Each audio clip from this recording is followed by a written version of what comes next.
Statue of Liberty is one of the most famous icons of our modern world. If any movie or show wants to portray that they are in New York City, they show you a shot of the Statue of Liberty, and people immediately understand that the show is based in New York City. The world famous guardian to New York City Harbor is towering at 150 feet tall with a base just as high, and depicts a powerful symbol of America and its freedoms.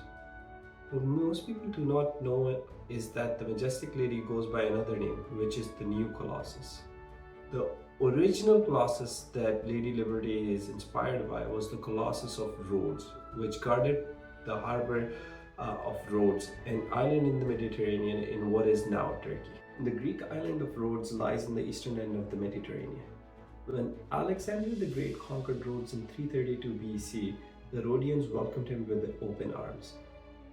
Once he died, though, they started supporting Egypt and one of his generals, Ptolemy, in a lengthy civil war. During this war, Ptolemy's rival Antigonus sent his son Demetrius and an army to conquer Rhodes. Demetrius had an army of 40,000 people and huge towers that could attach to the walls of Rhodes, but a sudden storm destroyed these towers. Rhodians and/or the storm also flooded the path to the second tower, so they could not be used. With support coming in from Egypt, Demetrius abandoned the attack and made his getaway. The Rhodians believed that their victory was due to their patron god Helios, and what better way to commemorate Helios than build a massive statue of Helios guarding the island harbor just the way he had guarded them through the attack.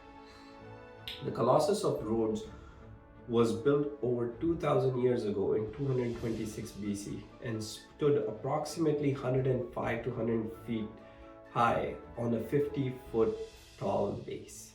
Building the Colossus was no small feat. It required intricate casting techniques, and the sheer size of the massive structure required advanced knowledge of materials and structural integrity.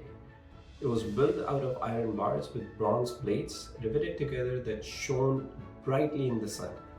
It was so magnificent that it was named as one of the 7 wonders of the ancient world. The Colossus statue stood magnificently over the harbor, just as Lady Liberty does now. It was constructed to guard the harbor for hundreds of years, except it fell in 226 BC, just 56 years after its construction, to a terrible earthquake. Now we know that many temples and buildings were destroyed, and accounts tell us that the statue snapped at its weakest point, the knees, and toppled to the ground in pieces.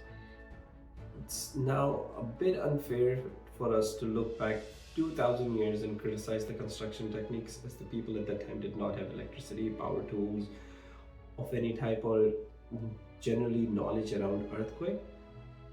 The people in the Mediterranean region were no strangers to earthquakes, and did indeed build structures that could withstand earthquakes, such as the pyramids of Giza or great seated statue of Zeus that lasted for almost 1,000 years. Now, the reason why they lasted for so long was the base of these statues had a seated pose, which would ensure that the weight of the statues spread out around the base, which was very different from the Colossus, where only 2 feet supported most of the weight of the statue. Colossus of Rhodes had a base as well, but the structure itself was built such that it would snap and topple rather than sway and stay upright.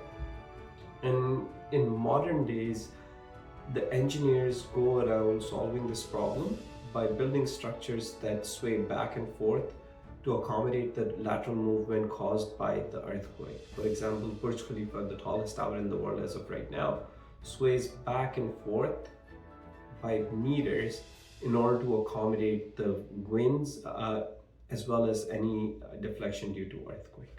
Although the Colossus fell, its legacy still lives on.